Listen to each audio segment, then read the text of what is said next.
James makes it very clear. Doubts destroy devotion. My brethren, count it all joy when you fall into various trials. For he that wavers is like a wave of the sea, driven with the wind and tossed. I'm new in this street fighting endeavor of the Christian life. James says, no, that doubt will ensure your defeat.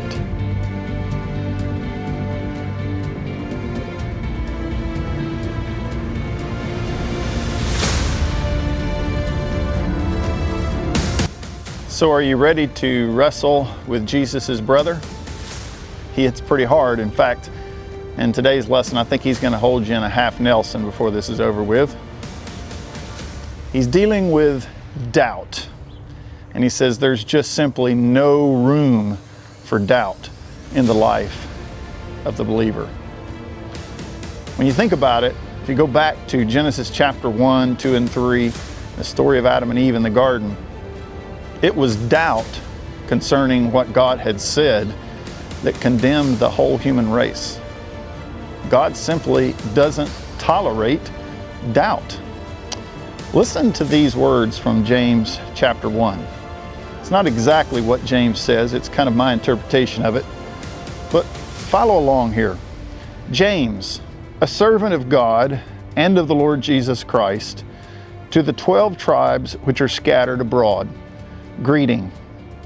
My brethren, count it all joy when you fall into various trials.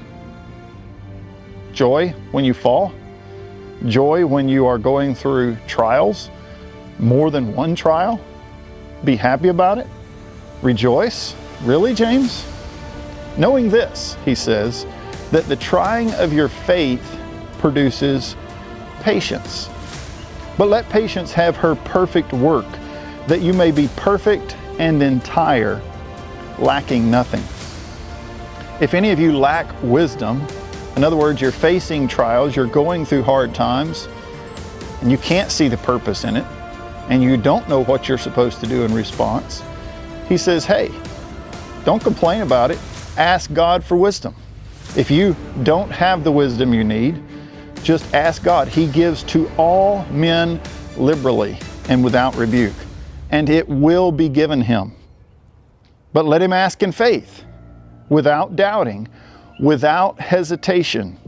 For he that wavers is like a wave of the sea, driven with the wind and tossed. And listen to how hard-hitting James is in verse 7. He says, let not that man think that he shall receive anything from the Lord.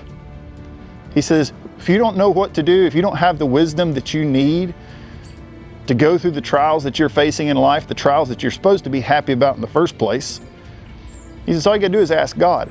But don't ask with doubt, because if you doubt, ain't no chance you're gonna get what you're asking for. I'm like, James, go easy on me, man. I'm new in this street fighting endeavor of the Christian life. Can't you cut me a break? Can't you give me some slack here? But no. He says, if you've got doubt, you might as well not even be praying. Because if you don't trust God, he knows it, and he's not going to give you what you're asking for. Then he says in verse 8, a double-minded man is unstable in all his ways. I told you this is a hard lesson. It's a hard series. It's a hard book. Hard times naturally make us doubt. When we suffer, when we hurt, when we fail, when others fail around us, as sinners, our tendency is to wonder, where is God? What is he doing? Why isn't he helping? Why can't we have victory? And to wonder and to doubt. James says, no, that doubt will ensure your defeat. When we face trials, when we face heartaches, when we have pains in life, he says this is the time when faith is most essential. You must trust God. And the truth is, if our faith isn't strong enough to take us through the hard times, is it actual faith anyway?